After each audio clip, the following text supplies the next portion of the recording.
Yo, what is up guys? Welcome to the channel. Awesome. So what we're going to do today is I'm going to bring you guys with me and show you how I paint a skull. So I don't know why, but ever since I started getting into oil painting and getting interested into painting in general, there is something inherently cool about painting skulls. It's just a really intricate shape. It's the fundamentals to learning anatomy. I really enjoy painting all the curves and all the weird nooks and crannies and making them really interesting.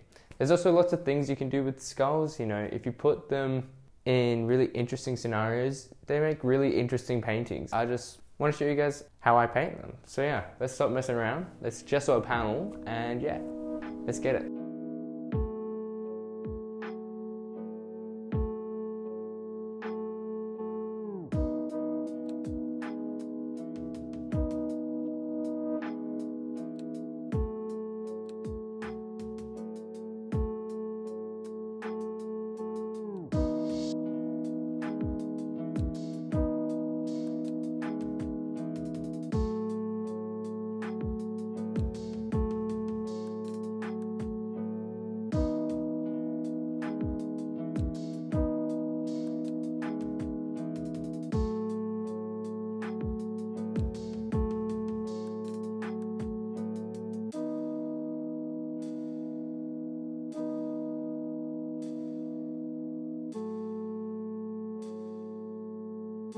Alright, I'm just gonna say, what the hell, IKEA? I bought this storage unit, think it'd be awesome, and it's literally the dingiest, crappiest thing I've ever had to build, so yeah, you IKEA.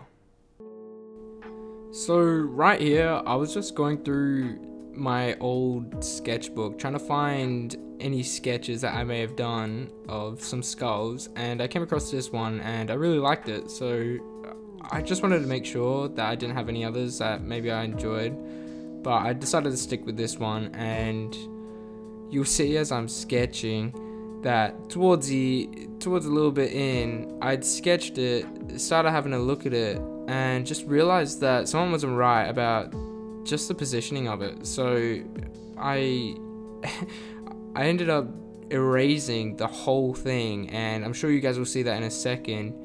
But I'm just checking it out now, looking at it, seeing if it's alright, and I just realized that it wasn't. So I erased the entire sketch and then proceeded to sketch it all again, like a 1.5 centimeters down from the page, because it was bothering me. But it really wasn't a problem. Anyway, we move.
Alright guys, so it's the second day. Yesterday I had gessoed the panel, and I also just put a oil ground on the bottom to make sure that all my oils and everything that goes on top of that will be, you know, just a nice set of lie on top of. I did it with a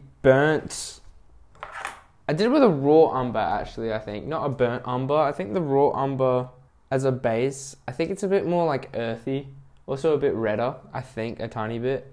But usually I would use burnt umber, but this time I used raw umber for the base. And then I just, whilst it was still like wet, got my rag to then just, you know, clean it all. Yeah, what I'm planning on doing is just quickly putting in the shadows now. This first layer is, it's like a little oily still, but it should be dry. It's dry now. Let's just start working up the layers and we'll see what happens.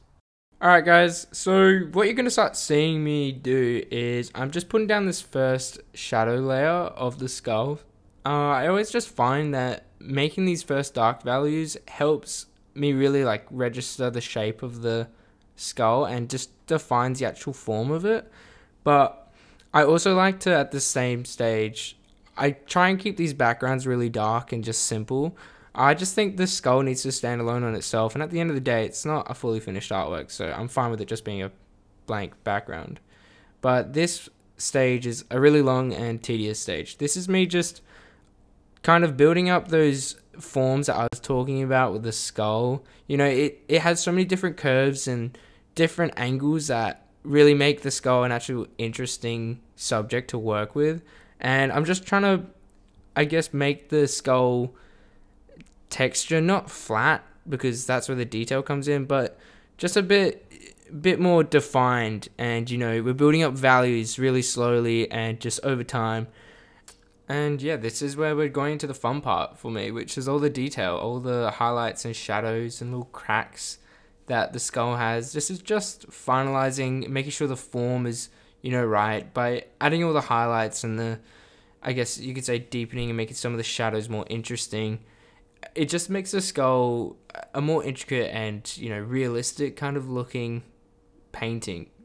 You know, adding highlights where the shadows are, it's a really interesting technique to include, but we also just finally get to, you know, making that background really solid, and it doesn't have to be too crazy for me. I just like it being simple, adding a little highlight around the edge so it's, you know, a bit stylized. And then the edges, I really hate painting the edges. They're just so annoying to try and paint, and yeah, it's fine. I got it done. Alright guys, thank you very much for coming. I hope you enjoyed it. You know, it's something a bit longer this time, and let's just see what happens with this channel, because I do really enjoy making these videos. I enjoy editing it. I'm sorry if it takes a while editing. It's hard to balance all of the other commitments I have in my life to try and really spend the time editing and getting these videos out on time. But yeah, I hope you guys liked it. I've got the painting here. It's shining in that light, but there it is. You know, it's nothing too special. But needless to say, I am pretty happy with it. It's simple. I just want to show you guys what I do. You know, I'll try and make some more of these, or I'll try and make some more interesting ones. I was thinking, I make these all the time. I paint them, I enjoy painting them. They're really good for practice, but keeping them in my possession and at my house, I just don't think I get as much of the value out of it. So I was thinking, if anybody's interested, I might end up giving this one away. So if you want it, it's on me. You know, I paint these all the time. I just got paint on me.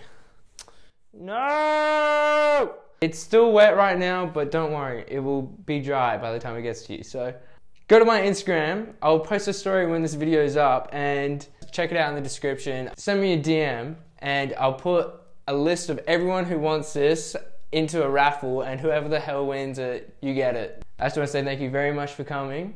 Alright, one last little thing that I nearly forgot. If you were curious as to what the music was in the background of this video, that music was made by a good mate of mine, Goose Beats on YouTube. I'll have his link in the description if you want to check him out. But he makes some really great beats, and he's an absolute legend. So yeah, I just want to thank you very much, Goosa. Keep it up, man. I appreciate it. Make sure you share it, give it a like, give it a subscribe, you know, hit that big red button. That's a thing. Yeah, do that one. Anyway, guys, thank you very much for coming. Peace.